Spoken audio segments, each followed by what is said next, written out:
Four seeds, 1 week, and now I have four moringa trees. What have I done? I pre-germinated dwarf moringa seeds, soaked them for 24 hours, and guess what? Three sank, one floated, and all four sprouted in less than a week. I had to get them in soil fast. Now, the real question is, what exactly am I going to do with four moringa trees? Let's grow.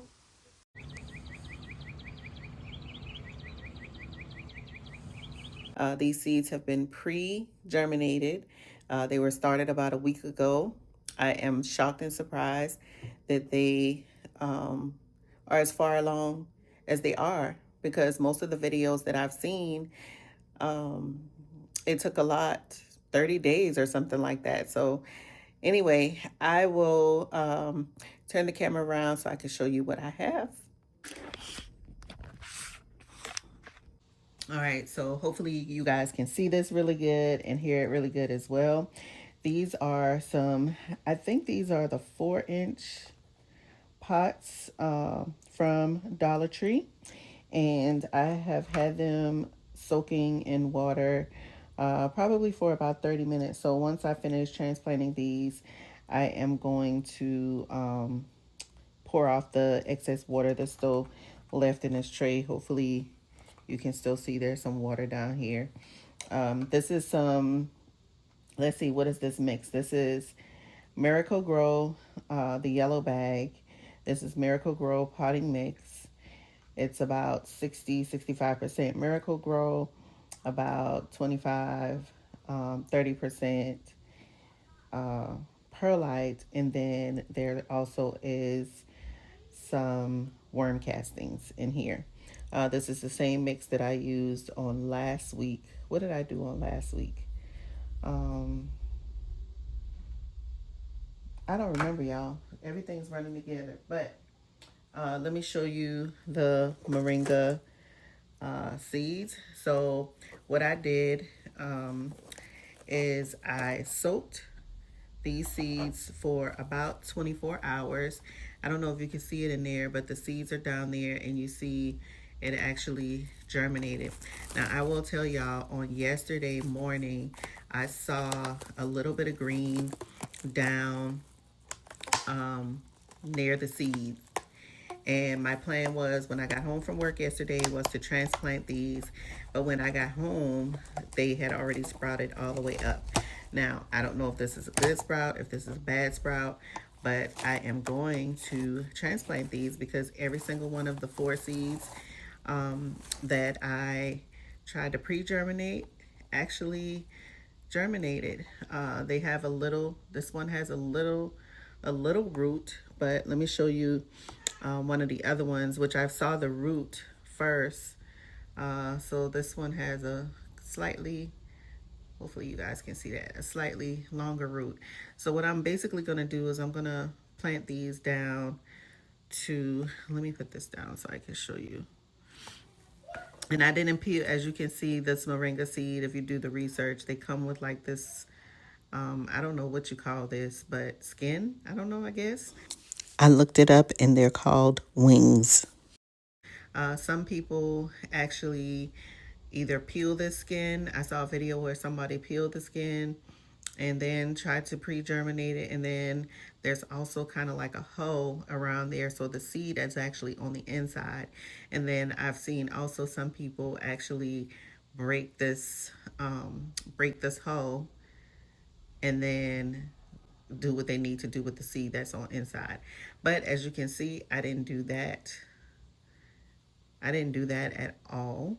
Um, like I said, I was shocked and surprised that this did what it did. And so we're gonna move forward accordingly. So again, I have these already made up. So I have my little dibbler tool, and I'm actually going to try to plant these because these seeds are supposed to be planted about an inch deep. And I'm going to try to get it down a little bit farther so that, because I don't know if this is leggy or not, but I want to make sure that this root is buried. Let me make this a little bit bigger.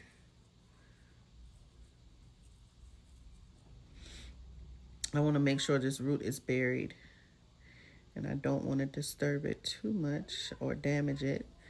So just like that, I'm going to drop it in, and I'm actually going to firm that up a little bit so that the root has and the seed actually has firm contact with the soil. All right, so that is one done. Yay! Let me turn this around. I'm going to do the same thing with this one. I'm going to make a hole a little bit wider because I don't want to disturb this root too much. Oh, and y'all, oh, this one, I don't know if you can see this one actually. Oh no, it still only has one root, so it's good. Let's see, what was I gonna tell y'all? Oh, so when I was soaking the seeds, I don't know if you guys have heard. Oh, did I? Okay, I didn't break it. Okay, I just really want to make sure I don't break this root. Um, I don't know if y'all have heard about like when you soak seeds, like if a seed is if it floats, then it's no good. Actually, initially, two of the four seeds soaked. I mean, sorry, two of the four seeds were floating initially, and then after, I don't know, it wasn't that long. I'm gonna say maybe an hour. Um, the second one of the two that didn't sink to the bottom, it actually sank. And then the next day, so after 12 hours, I checked it the next day, and after 12 hours, there was still one that was still floating. And what I did is I just touched it a little bit, and then it floated to the bottom. So I don't know if that seed, was different. What about it was different or whatever. But I did say that I wasn't going to throw any of them away. I was going to still try to pre-germinate all of them just to see what would happen. And all of them pre-germinated, y'all. All of them grew a root. All of them sprouted. And so I don't know if I said this, but the root came out first. And y'all, it literally has been a week. I did this last weekend. So today is Saturday. Hold on a second. I'm sorry, y'all. I had to get my son to pipe down. He's playing a game with his friends online, and he is super loud. So sorry about that noise. So I have three of them done. I'm going to do the last one. And this one, and actually, this one was in the corner. I think this is the one that actually didn't float. I mean, didn't drop. And this one has a really long root. Can you see that? This one is longer than all the other ones. So I'm going to do the same thing.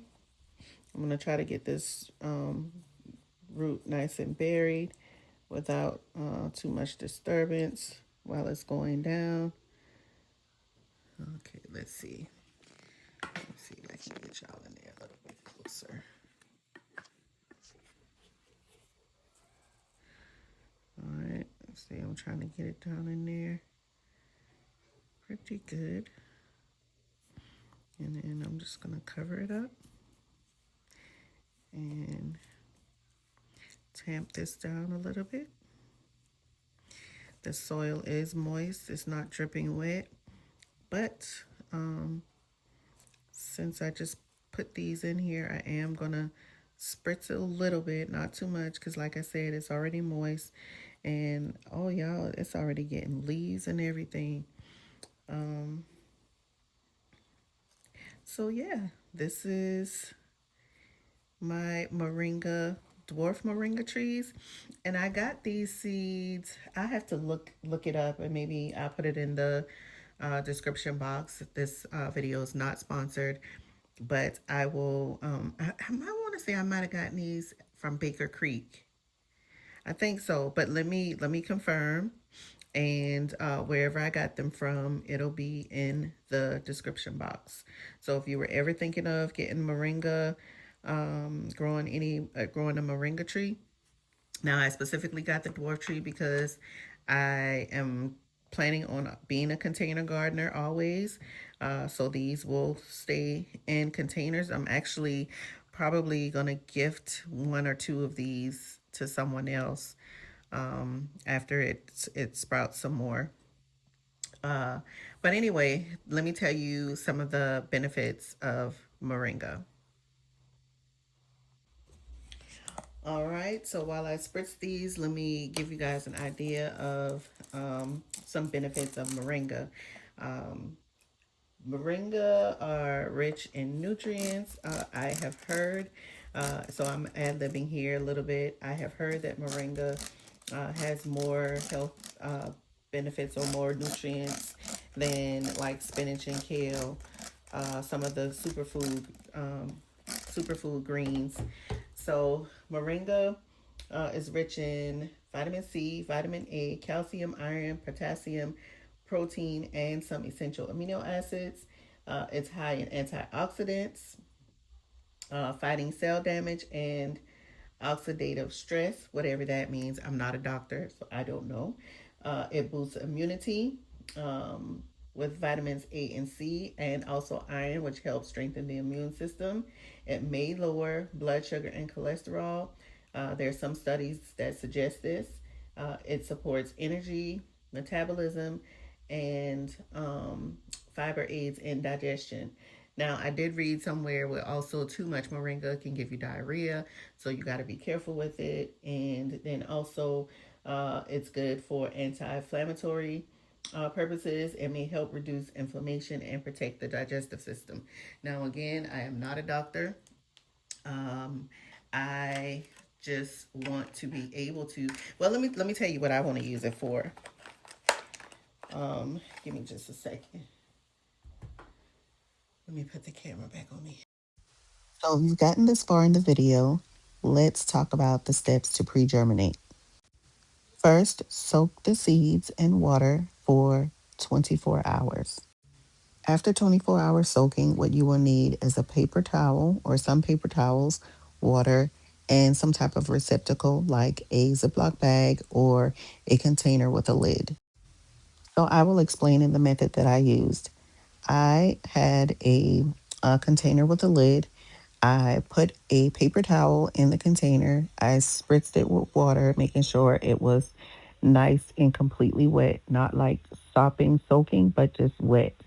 Then I put the pre germinated seeds on the paper towel, pressing down just a little and to make sure that the seed had contact with the paper towel. And since my container I thought was going to be somewhat airy, what I did was I covered the container with saran wrap or plastic wrap. And then I secured the wrap with a rubber band to make sure that it was kind of sealed all the way around. And then I put the lid that came with it on top.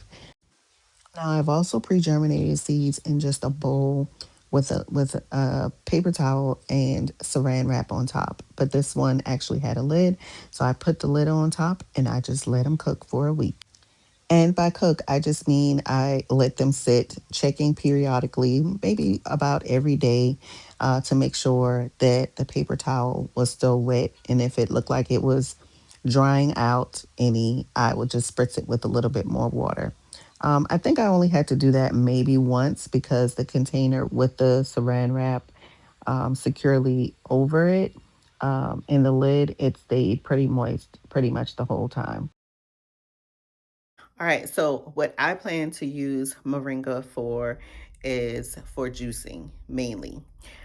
So in my garden, I'm gonna have some of the normal leafy greens like kale and um, spinach, and what's the other one? Oh, so I want celery as well. And those are the main kale, spinach. Kale and spinach are the main green leafy vegetables that I like to juice with.